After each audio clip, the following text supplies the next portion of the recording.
En fin de matinée, les élèves s'apprêtaient à quitter la classe quand un grand bruit a retenti dans la rue. Un accident de voiture.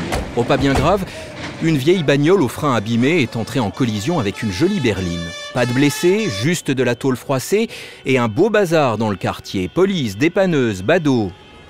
Des badauds, il y en avait aussi aux fenêtres de la classe. Tous les élèves collés aux vitres comme des mouches. Et le lendemain, tout le monde voulait lire le journal de la ville, le Canard boiteux qu'on trouve au CDI. Il y avait une page entière sur l'accident. Et sur les réseaux sociaux, les élèves ont liké l'article. Dans le même journal, en une ligne, il était question d'un accident de car en Pologne qui avait fait 20 morts. Et là, Kamel a tiqué.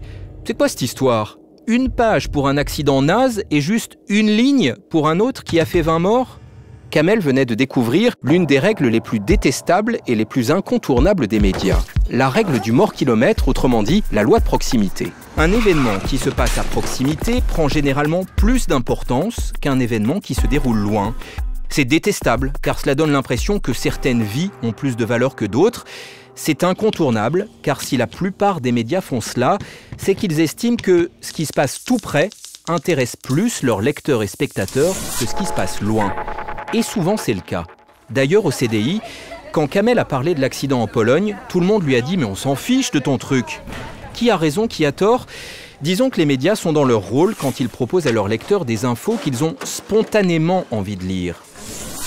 Mais leur rôle, c'est aussi d'intéresser les gens à ce qui se passe plus loin de chez eux, élargir leur horizon. Surtout qu'un événement lointain peut avoir des conséquences dans le monde entier, y compris à Troupomé.